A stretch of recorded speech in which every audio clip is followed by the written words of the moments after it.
De Roberto Bolanho. Telefonemas. B tá apaixonado por X.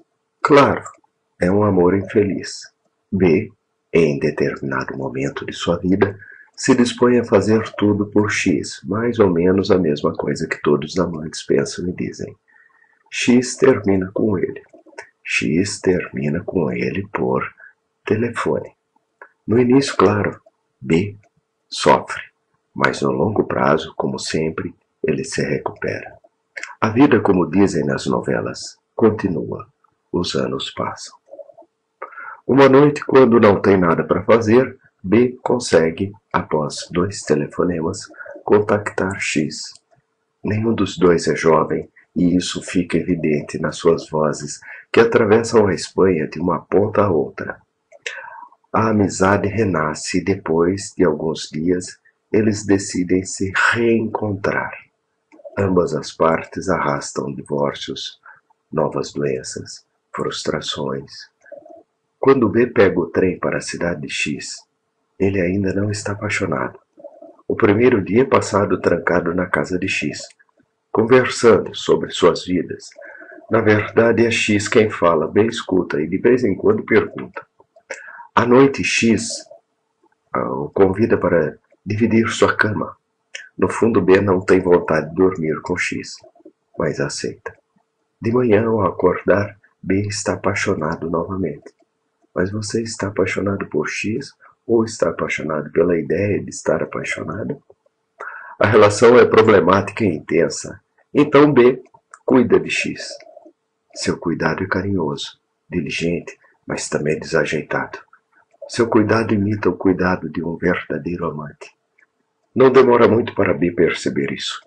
Ele tenta tirá-lo da depressão, mas só consegue levar X a um beco sem saída, ou ao que X considera um beco sem saída. Às vezes, quando está sozinho, ou vendo X dormir, B também pensa que o beco não tem fim. Ele tenta relembrar seus amores perdidos como forma de antídoto. Tenta se convencer de que pode viver sem X, que pode se salvar. Uma noite, X pede que ele vá embora e B pega o trem e sai da cidade. X vai até a estação para se despedir dele. A despedida é afetuosa e desesperada. B viaja em um beliche, mas não consegue dormir até muito tarde. Quando finalmente adormece, ele sonha com um macaco da neve caminhando pelo deserto. O caminho do macaco é limítrofe, provavelmente fadado ao fracasso. Mas o macaco prefere não saber e a sua astúcia passa a ser a sua vontade. Ele caminha à noite, quando as estrelas congeladas varrem o deserto.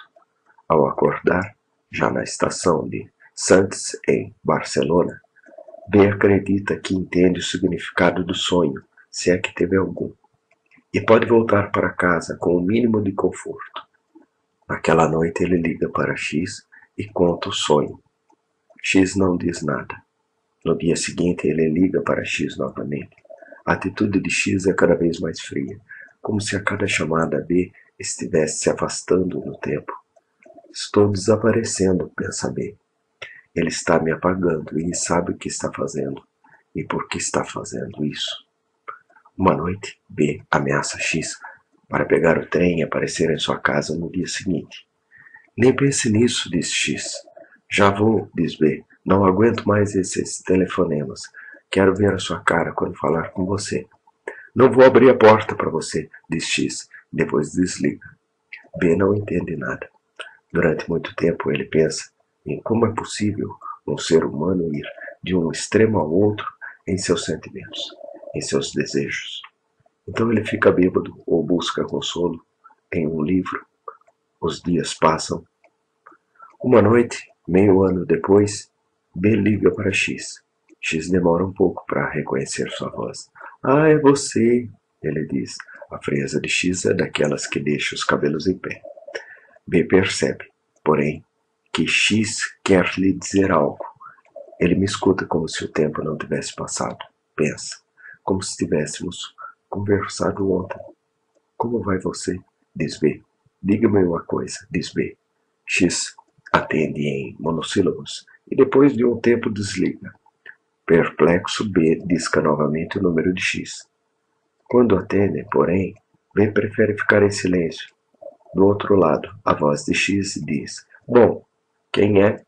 Silêncio. Aí ele diz: Fala. E fica em silêncio. Tempo. O tempo que separou B de B, sem perceber, começou a chorar.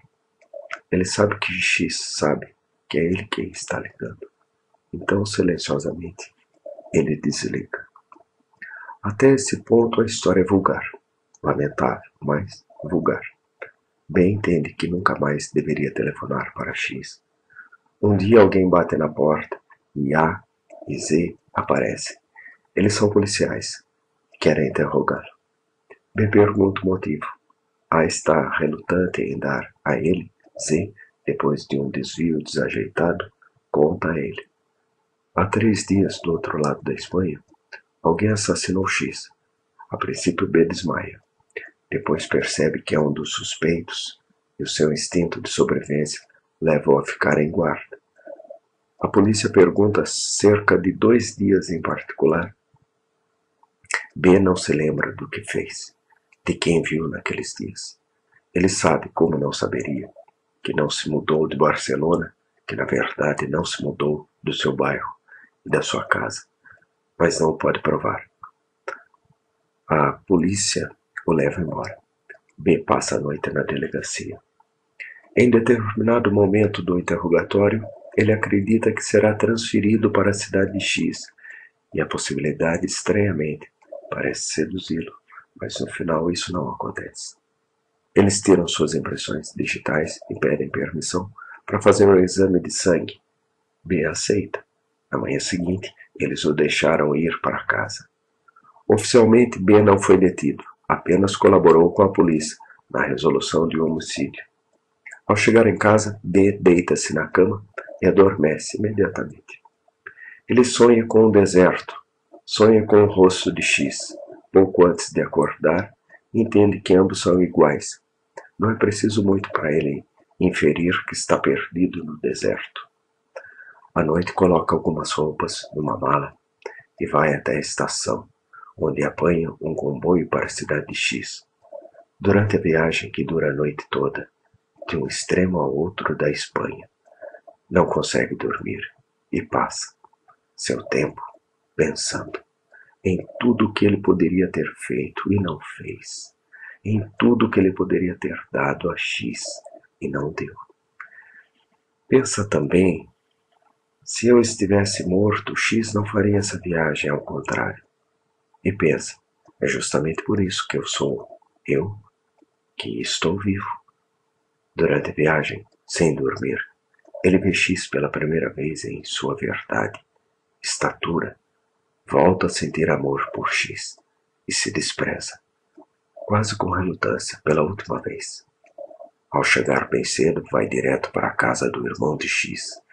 Fica surpreso e confuso, mas o convida para entrar e lhe oferece um café. O irmão de X está com o rosto recém-lavado e meio vestido. Ele não tomou banho, observa B. Apenas lavou o rosto e passou um pouco de água no cabelo. B aceita o café e diz-lhe que acaba de descobrir o assassinato de X, que a polícia o interrogou e que ele deveria explicar o que aconteceu. Foi muito triste, diz o irmão de X, quando faz o café na cozinha.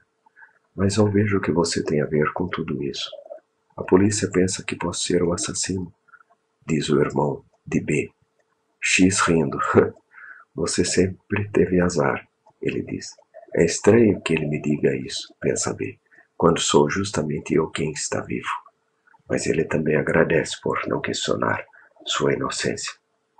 Depois, o irmão de X vai trabalhar e B fica em casa. Depois de um tempo exausto, ele cai em sono profundo. X, como não era de se esperar, aparece em seu sonho. Quando ele acorda, pensa que sabe quem é o assassino. Ele viu o rosto dela. Daquela noite, ele sai com o irmão de X. Eles vão em bares Conversam sobre coisas banais. Por mais que tentem se embebedar, não conseguem. Ao voltarem para casa, caminhando pelas ruas vazias, B conta que uma vez ligou para X e ele não falou. Que merda, diz o irmão de X. Só fiz isso uma vez, diz B, mas depois percebi que X costumava receber esse tipo de ligação. E eu pensei que era eu. Você entendeu? Diz B. O assassino é o cara das ligações anônimas? Pergunta o irmão de X. Exatamente, diz B. YX. Pensou que fosse eu. O irmão de X franze a testa. Acredito, diz ela, que o assassino seja um de seus ex-amantes. Minha irmã tinha muitos pretendentes. B prefere não responder. O irmão de X, na sua opinião, não entendeu nada. E ambos ficam em silêncio até chegar em casa.